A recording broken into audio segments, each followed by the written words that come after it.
जामपुर गांव में एक शंकर भगवान का मंदिर था जो कई सालों पुराना था।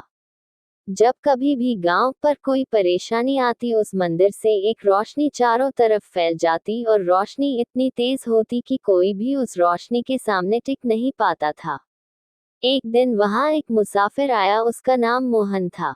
मोहन, अरे भैया सुनो, मुझे टीकमपुर के लिए जाना है लेकिन रात बहुत हो गई है, तो क्या मैं यहाँ रुक सकता हूँ? भैया, आप जाकर एक बार सरपंच साहब से मिल लीजिए, वही आपको यहाँ रुकने की आज्ञा दे सकते हैं। मोहन, अच्छा ठीक है। मोहन वहां से सरपंच के पास निकल जाता है और सरपंच के पास जाकर कहता है, मोहन, सरपंच साहब, मुझे कल सुबह तक के लिए यहाँ रुकना है।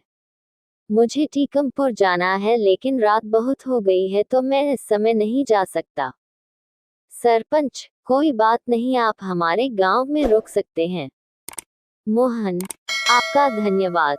सरपंच मोहन को अपने ही घर में रोक लेता है और मोहन का बहुत आदर सम्मान करता है। लेकिन रात को मोहन सोता नहीं है, मंदिर की तरफ जाता है और सरपंच उसे मंदिर की तरफ जाते हुए देख लेता है। सरपंच भी मोहन के पीछे जाता है।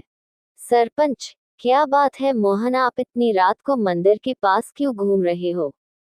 मोहन, मुझे यहाँ से कुछ आवाज और रोशनी दिखाई दी थी, इसलिए मैं यहाँ आया। सरपंच, ये हमारे गांव का सबसे पुराना मंदिर है, जब भी गांव पर कोई मुसीबत आती है तो ये मंदिर हमारी रक्षा करता है। मोहन, यहाँ कोई नागिन है क्या? सरपंच, आपको कैसे पता? मोहन, मुझे ऐसा लगा जैसे यहाँ कोई नागिन है।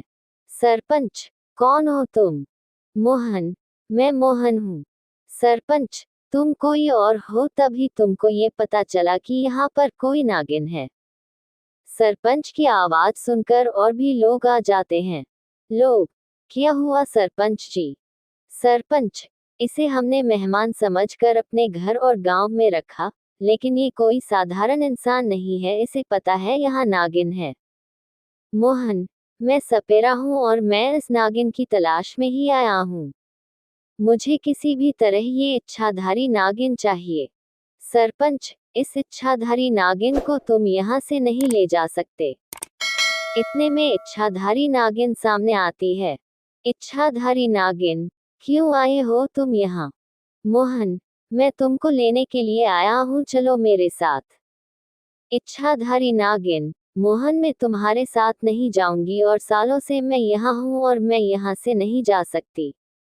मोहन, अगर तुम मेरे साथ नहीं चलोगी तो मैं ये पूरा गांव बर्बाद कर दूंगा।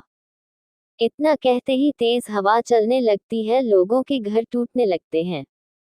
इच्छाधारी नागिन, मत करो ऐसा तुम। मोहन, मैं ऐसा करना नहीं चाहता था लेकिन तुम मेरी बात नहीं सुन रही हो। इच्छाधारी नागिन, मैं यहाँ से नहीं जा सकती, अगर मैं यहाँ से गई तो मेरी मृत्यु हो जाएगी। मोहन, और अगर तुम मेरे साथ नहीं गई तो तुम्हारे बचपन का गांव बर्बाद हो जाएगा। उस पर संकट है। इच्छाधारी नागिन, क्या संकट? मोहन, वहां एक अघोरी ने अपना डेरा डाल लिया है और वह लोगों को बहुत परेशान करता है। अगर तुम नहीं आए तो वो सबको मार डालेगा। सिर्फ तुम ही उससे लड़ सकती हो, वो शक्ति मेरे पास भी नहीं है जो तुम्हारे पास है। सरपंच, इच्छाधारी नागिन, तुम यहाँ से ही कुछ ऐसा करो कि उस अघोरी को सबक मिले। इच्छाधारी नागिन मंदिर में जाती है और वहां से 4 पत्थर उठाती है और उस पर अपने विष को डालती है, उसे मोहन को देती है और कहती है कि इस पत्थर को अघोरी के उस कमंडल के पास रख देना जिससे वह लोगों को शराब पिलाता है। अगर अघोरी के इरादे गलत होंगे तो उसकी श्री शक्तियां चली जाएंगी। मोहन वो पत्थर लेकर चला जाता है और जैसा इच्छाधारी नागिन ने बोला होता है वैसा ही करता है। मोहन, अधूरी, तुम लोगों को शराब पिलाना बंद करो, इससे गांव के लोगों की मौत हो रही है। अधूरी, तुम कौन होते हो मेरे बीच में बोलने वाले? में ऐसा ही करता रहूंगा।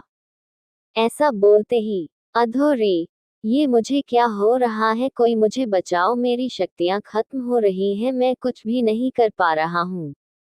और अघोरी को लकवा हो जाता है और उसका शरीर नीला पड़ने लगता है, वह जमीन पर गिर जाता है। अघोरी, बचाओ, बचाओ, मोहन, अघोरी अब तुम साधारण इंसान हो और अब तुम हमारा कुछ नहीं बिगाड़ सकते। तुम्हारी एक गलती ने तुम्हारी सारी शक्तियां खत्म कर दी। इतने में नागिन की छाया सबको दिखाई देती है। इच्छाधारी नागिन, ये तुम्हारे कर्मों का फल है, मोहन ने तुमको पहले ही समझाया था। अघोरी, मैंने अपने पैर पर खुद ही कुल्हाड़ी मार दी। नागिन, मुझे माफ कर दो, मुझे बचा लो और मेरी शक्तियां मुझे वापस कर दो। नागिन, मैं तुम्हारी जान बचा सकती लेकिन तुम्हारी शक्तियां तुमको वापस नहीं दे सकती। जो होना था हो गया, अब तुम फिर से तपस्या करो और फिर तुम्हें तुम्हारी शक्ति वापस मिलेगी। अघोरी को ऐसा सुनकर अपनी गलती का एहसास होता है, वो सबसे माफी मांगता है और इच्छाधारी नागिन से भी माफी मांगता है। ऐसे इच्छाधारी नागिन 2 गांव की रक्षा करती है और तपस्या करने लगता है। कभी किसी का बुरा नहीं करना चाहिए। अगर आप किसी का बुरा करते हो तो आपका बुरा होता है, जैसे अघोरी का हुआ।